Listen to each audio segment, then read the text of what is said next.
Jesus ang daan tungo sa Ama. Huwag mabagabag ang inyong puso, sumampalataya kayo sa Diyos.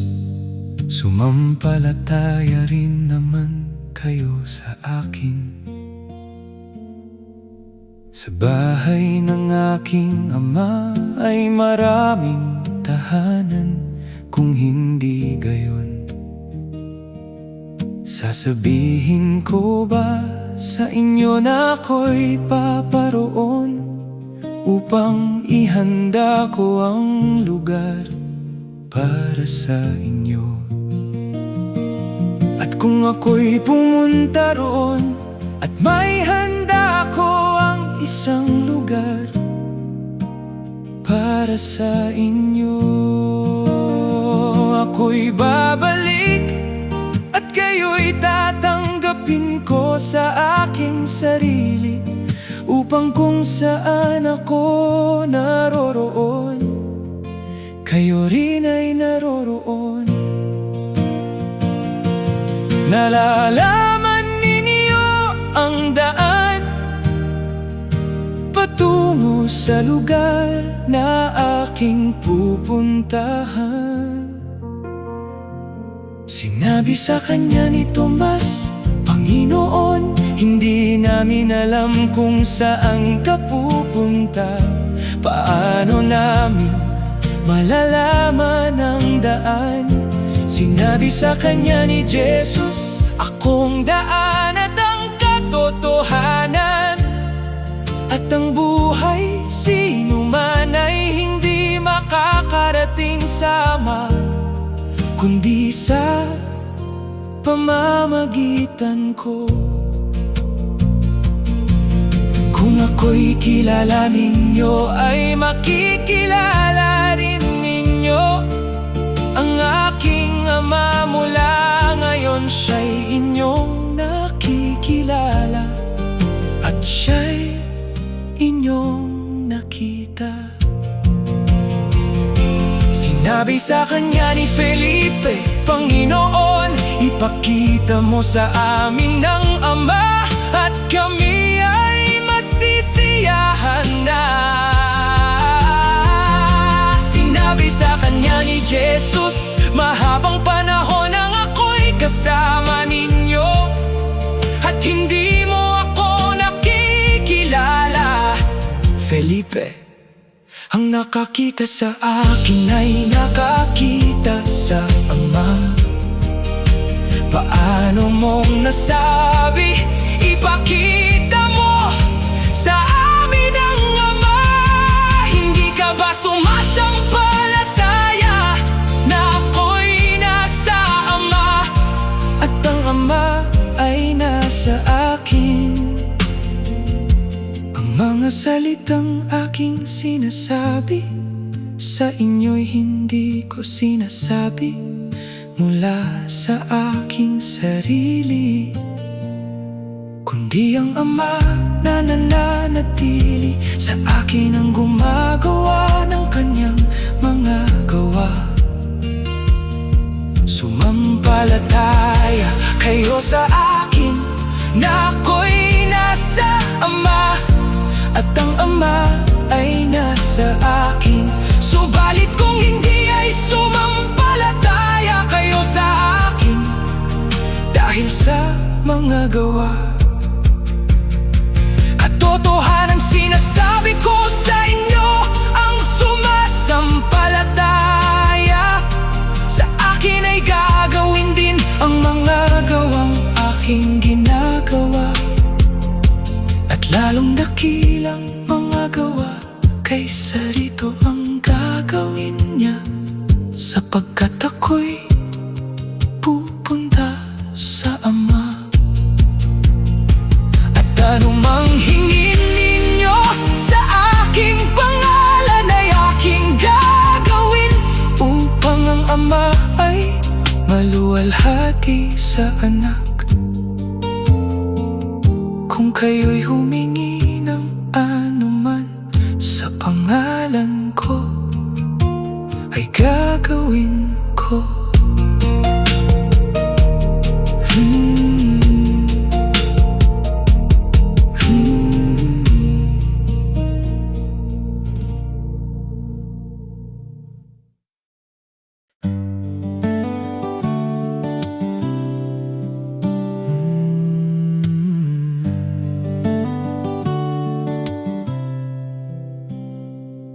pangakong Espiritu Santo, kung ako'y inyong minamahal, ay tutuparin ninyo ang aking mga utos. At hihingin ko sa Ama, at kayo'y bibigyan niya ng isa pang mang-aaliw, upang makasama ninyo siya magpakailanman.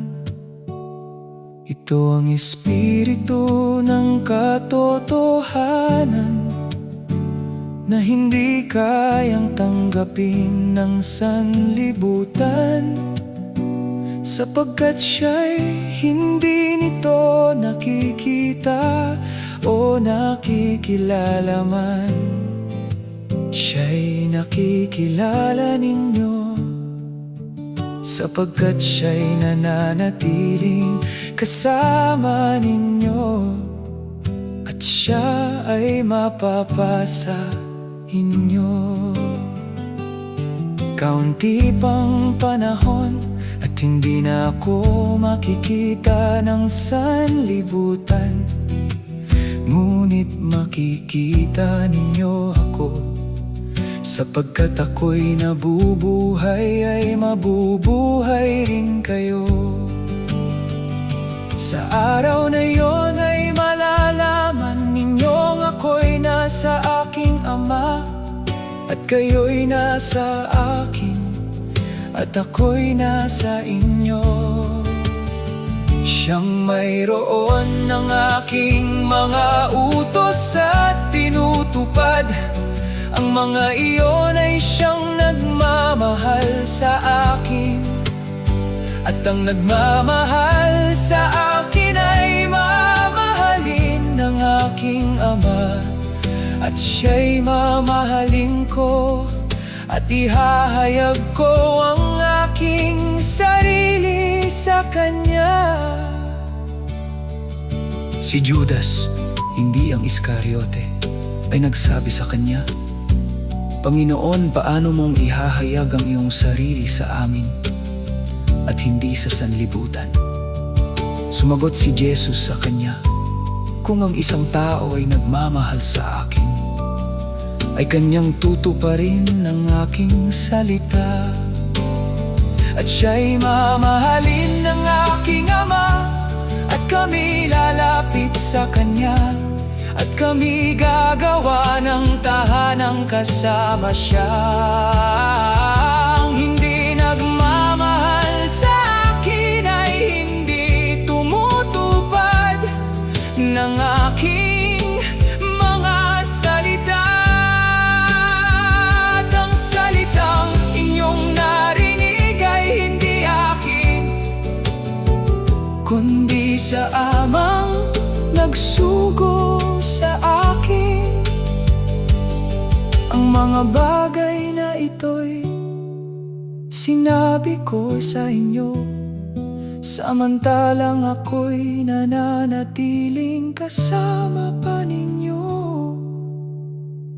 Subalit ang mga aliw, ang Espiritu Santo, nasusuguin ng Ama sa aking pangalan. Siya ang magtuturo sa inyo ng lahat ng mga bagay, at magpapaalala sa inyo ng lahat ng aking sinabi sa inyo. Kapayapaan ang iniiwan ko sa inyo, ang aking kapayapaan ay ibinibigay ko sa inyo.